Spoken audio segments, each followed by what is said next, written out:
আজকের পর্ব দেখে তোমরা এটাই বুঝতে পারবে, বুঝু বুঝি যেখানে, সমস্যা নেই সেখানে। বুঝু ভাই, আরো জোরে জোরে খামচি মার, আরো জোরে জোরে। আমায় ছাড় তোর, আমায় ছাড়। আরো জোরে জোরে মার মার মার। তুমি সবাইকে বলে দেবে বলছিলা, এবার বলো দেখি তোমাকে মারতেই হবে। ধুমধাম ধুপধাপ ধুপধাপ।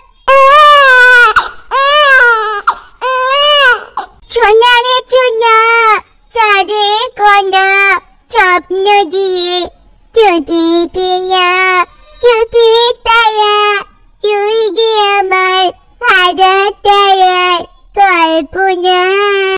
হ্যালো বন্ধুরা, আগের পর্বে তোমরা দেখেছিলে আমাদের রাধার একটা ছোট্ট ফুটফুটে কন্যা সন্তান হয়েছে। তাহলে চলো দেখে নি কি হয় আমাদের আজকে এই পর্বে। স্যার, মা এবং বাচ্চা দুজনকেই আমি স্নান করিয়ে রেডি করে দিয়েছি। এবার কি করতে হবে স্যার? নার্স, তুমি 12 নম্বর ঘরে যাও। আমি এখানে মা এবং বাচ্চা দুজনের পালস চেক করে 12 নম্বর ঘরে যাচ্ছি। ঠিক আছে স্যার, আমি চললাম। বাচ্চাকে শক্ত করে ধরে রাখুন, আমি এখন বাচ্চার পালসটা চেক করে নিই ঝটপট।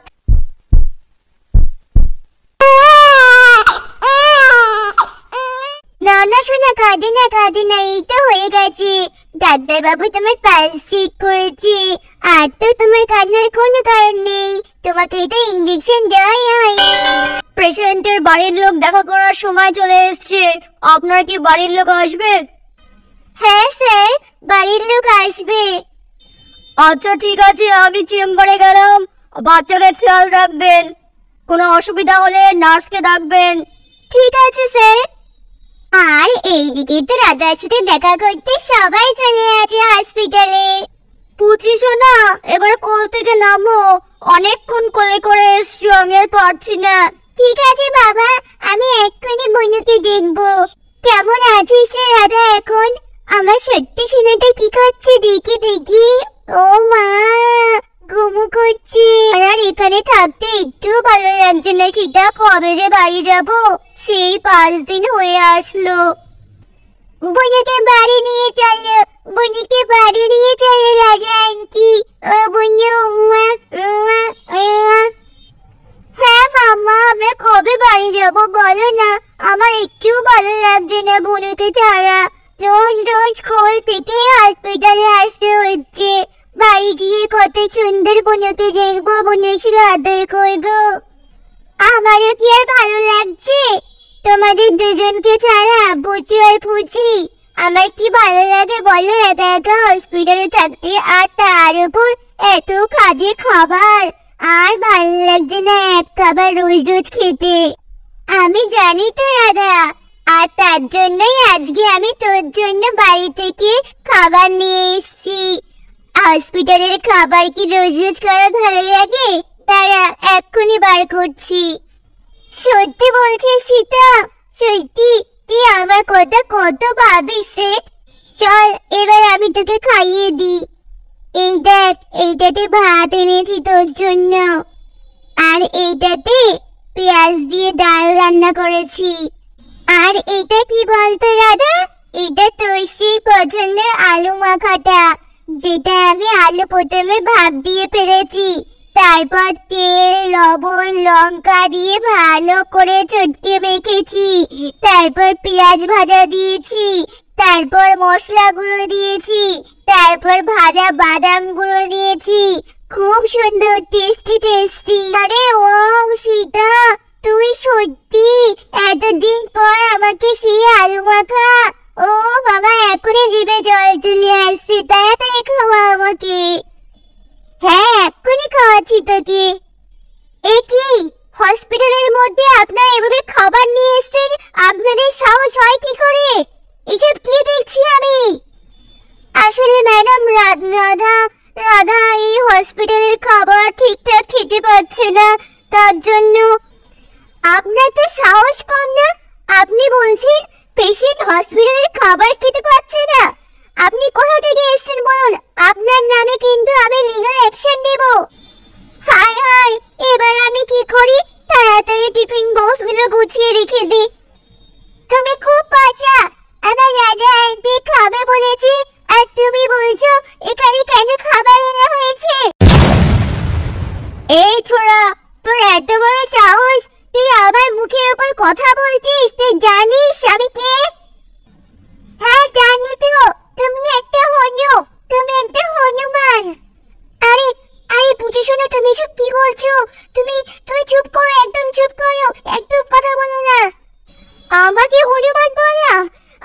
হনুমান বলা, এই ছেলে তোকে আমি এমন মারবো। ম্যাডাম ম্যাডাম ম্যাডাম আপনার পায়ে পড়ি ম্যাডাম। ম্যাডাম ও বাচ্চা মানুষ, ওকে মারবেন না, ও তো কিছু না বুঝে বলেছে। Sorry madam, sorry. ওর হয়ে আমি আপনার কাছে ক্ষমা চাইছি। অনেকক্ষণ ধরে আমি ঘটনাটা দেখছি। সীতা আন্টি, তুমি কেন ওর কাছে ক্ষমা চাইবে? ও একটা দুষ্ট, আমাকে খেতে বারণ করছে। অসভ্য মহিলা, যাও এখান থেকে। কি? আমাকে অসভ্য বলা? আমি এক্ষুনি অফিসে গিয়ে কমপ্লেন করবো এই বাচ্চাদের নামে। এবার কি হবে পুচু দিদি, কি করবো আমরা? পুচু ভাই শিগগির নাম নাম, ধর ওকে ধর। এই হসপিটালের সবাইকে বলে দেবে তুমি? তুমি এত পচা, এত পচা, এত পচা। আরো জোরে খামচি মারো, খুব পচা, খুব পচা। হায় হায়, এসব কি হচ্ছে? তোমরা থামো, বুঝে বুঝে তোমরা থামো। এসব কি করছো তোমরা? আরে এবার হসপিটালে সব টানাটানি হয়ে গেলে তো এখানে আর থাকতেই পারবো না আমি। বুঝে বুঝে তোমরা থামো থামো। না মামা, কেউ জানবে না, আগে এর উচিত শিক্ষা দেবো। এই একদম বলবি না। আর তুই খাবার তো খেতে চেয়েছি, আর তুই এমন করেছিস। তোরা ছাড় আমাকে, আমি আর পাচ্ছি না, তোরা ছাড়। আমি তোমাকে ছেড়ে দেবো। আগে তুমি বলো যে তুমি কাউকে বলবে না, আর তোমাকে খামচি দেবো না আমরা। না না, আমি কাউকে বলবো না, আমাকে এবার উঠতে দে। যাও গা, যাও, ওঠো গা, যাও। একদম কাউকে বলবো না বললাম, নাহলে কিন্তু আবার তোমাকে এভাবে মারবো, আবার খামচি দেবো। ও বাবা গো, আমি আর এই হসপিটালে কাজ করবো না। সত্যি বুঝি আর বুঝি তোমরা পারো বটে। সত্যি। নাও সীতা আন্টি, তুমি মাম্মামকে এবার খাবারটা খাইয়ে দাও। বদমাইশটা চলে গেছে। হ্যাঁ পুচি সোনা, চলো খাইয়ে দিই এবার। বনু আবার কান্না করছে কেন? হাই হাই, আমি বনুকে থামাচ্ছি। সোনা রে সোনা, তাদের কথা স্বপ্ন দিয়ে ঠকি কিনা। বুঝি সোনা, তুমি গানটা মুখস্থ করেছো। আর একটু আছে, ওইটুকু বলিনি। চোখের তারা তুই যে আমার হাজার তারার কল্পনা। দেখেছো মাম্মা, কি সুন্দর বোনে চুপ করে গেল। ওমা তাই তো দেখছি। মাম্মা, বোনকে বেবি খাটে শুইয়ে দাও। দে দাদা, সোনাকে আমার কাছে দে, আমি ওকে সোনাটা খাটে শুইয়ে দিচ্ছি। ওই দেখো পুচি দিদি, বোনকে এই সাইড দিয়ে দেখা যাচ্ছে। কি সুন্দর লাগছে বোনকে। অনেকদিন পর এমন তৃপ্তি করে খেলাম রে সীতা। জানি রাধা, কিন্তু কি করি বলতো, রোজ রোজ তো তোর জন্য এভাবে আনাও যাবে না খাবার। আজ যা হলো, রোজ রোজ আর আনতেও হবে না। আরে বাবা তুমি, শ্যাম কাকু, তুমি কেন বললে রোজ রোজ রাধা আন্টির জন্য খাবার আনতে হবে না? রাধা আন্টি তো খুব ভালোবাসে মায়ের হাতে রান্না খেতে। হসপিটালে রান্না পচা, একদম খেতে পারি না। কারণ আমাদের রাধা আজকে ছুটি। সত্যি সত্যি বলছো বাবা? শ্যাম কাকু, তার মানে আজকে আমরা বুনুকে নিয়ে বাড়ি যাব? আজ নয়, এক্ষুনি যাবো আমরা। চলো চলো চলো। রাধা, খুব ভালো হলো, আজকে এক্ষুনি তোকে বাড়ি নিয়ে যাব, আর আমরা অনেক মজা করবো আমাদের নতুন সদস্যকে নিয়ে। শ্যামদা, রাধাকে আগে বরং গরুর গাড়িতে বসিয়ে দিই, তারপর আমরা বসছি।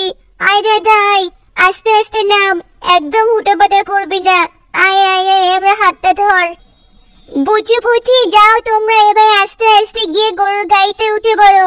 একদম দৌড়াদৌড়ি করবে না কিন্তু, আস্তে আস্তে যাও। আমার টাইম নিয়ে আমি বুনুকে করে নিয়ে আসছি। মাম্মা মাছে গরুর গাড়িতে যাও তোমরা। হ্যাঁ চল বুঝু ভাই, আমরা যাই।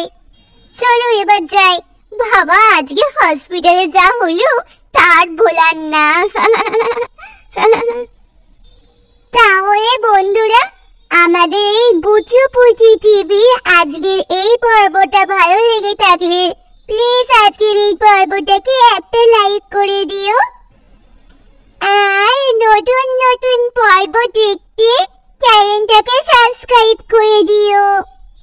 Tata, bye bye, love you all.